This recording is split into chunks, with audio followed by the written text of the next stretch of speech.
Bonjour à tous, bienvenue à notre méditation quotidienne.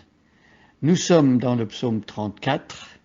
Nous arrivons vers la fin de ce psaume 34 qui compte 23 versets. Et aujourd'hui, nous allons nous concentrer sur le verset 16. Alors, il est question depuis quelque temps du roi David qui exhorte ses lecteurs, ceux qui ont voulu écouter son témoignage. David a expliqué comment Dieu l'avait délivré, et de cette délivrance, il a tiré des leçons pour la vie des hommes, des femmes qui l'entourent, de ceux qui veulent plaire à Dieu, que ce soit déjà des croyants ou des personnes qui sont en train de découvrir le message de l'Évangile, le message de la paix, la bonne nouvelle de Dieu. Alors, hier, j'ai lu le verset 15 et on a lu le contexte à partir du verset 12. Alors aujourd'hui, même chose, je reprends le verset 12 et je vais lire jusqu'au verset 16. Venez mes fils, écoutez-moi, et je vous apprendrai à craindre l'Éternel, qui désire une longue vie, qui souhaite vivre de nombreux jours pour goûter au bonheur, bien qu'il veille sur sa langue pour ne faire aucun mal. Qu'aucun propos menteur ne passe sur ses lèvres.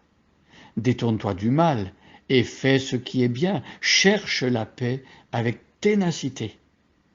Verset 16. Les yeux de l'Éternel se tournent vers les justes. Son oreille est tendue pour écouter leurs cris. Alors ici, et ça se retrouve souvent dans les textes bibliques, les auteurs bibliques se servent d'images. Ils emploient des anthropomorphismes, comme on appelle, pour décrire Dieu. Alors s'il fallait prendre ces mots du verset à la lettre, il faudrait penser que Dieu ressemble à un homme et qu'il a des yeux physiques, avec des pupilles et tout l'intérieur de l'œil. Il faudrait penser aussi que Dieu a un lobe d'oreille, un pavillon, et qu'il entend à l'aide d'oreilles, d'un membre comme celui qu'on a nous les êtres humains. Bien sûr, on comprend que Dieu est esprit. Et donc Dieu étant esprit, il n'a pas physiquement d'yeux ou d'oreilles. Par contre, Jésus, qui s'est fait homme, qui s'est incarné, lui, évidemment, il avait des yeux, des oreilles, il avait tous les membres, toutes les parties du corps humain. Mais ici, on parle de l'Éternel, donc du Père, et on parle de ses yeux. C'est pour faire comprendre que Dieu est omniscient, il est omniprésent, omnipotent. Donc, Dieu voit tout. Dieu voit toujours tout. Et donc ici, on parle de ses yeux qui se tournent vers les justes.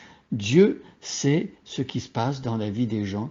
Dieu est au courant des événements qui peuvent arriver, même lorsque ce sont des événements qui sont cachés ou qu'on essaie de cacher. Dieu sait toujours et Dieu voit. Donc Dieu voit ceux qui agissent d'une manière juste, ceux qui se laissent guider par l'Esprit Saint, qui se laissent conduire par la parole de Dieu et qui agissent d'une manière droite. Dieu le sait. Mes amis, si vous avez obéi à Dieu et vous en a coûté, ça a été difficile et vous vous dites qui peut savoir?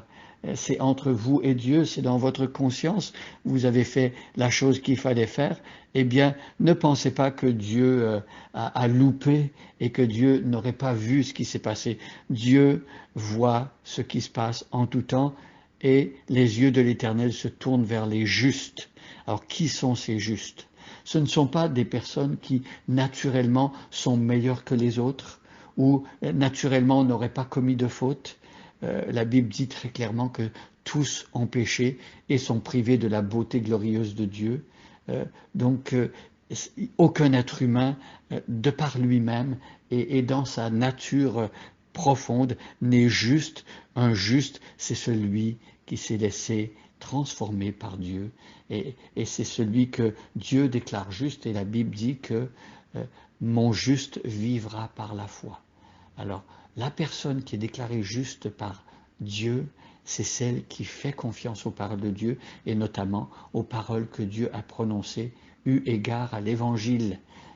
les promesses que Dieu a faites par rapport au Messie qui viendrait, qui prendrait notre place, qui mourrait sur la croix pour effacer nos péchés.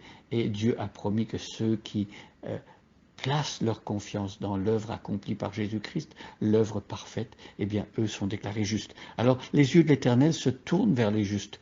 Dieu a un regard favorable envers ceux qui croient en ses promesses et qui ont saisi le message de l'Évangile et qui se le sont appropriés. Et donc, il est question de son oreille aussi. Son oreille est tendue pour écouter leurs cris. Alors ici, on voit la beauté de ce verset qui nous rappelle que quand un enfant de Dieu, quand une personne qui a reçu l'évangile de Jésus-Christ prie, quand elle prie au nom de Jésus-Christ, eh bien, le chrétien qui prie ne parle pas au plafond.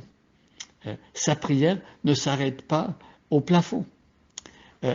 Ici, le texte nous dit que son oreille est tendue pour écouter leurs cris.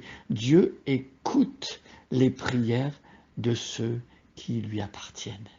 Quel privilège nous avons de parler au Dieu de l'univers, celui qui a créé les galaxies, le monde sidéral.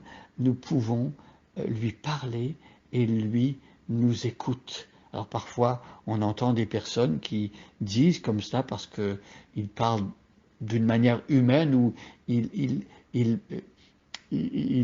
attribuent à Dieu des caractéristiques d'un être humain limité. Alors certains vont dire « Ah, je ne vais pas déranger Dieu avec mes problèmes. Dieu a déjà tellement de choses dont il doit s'occuper. Il ne va pas écouter mes prières. » Eh bien, mes amis, c'est faux. Les prières les plus simples, les prières d'un enfant, les choses les plus banales, Dieu les écoute parce qu'elles proviennent d'un enfant de Dieu, de quelqu'un qui a cru en Jésus-Christ et Dieu nous aime comme il aime Jésus-Christ.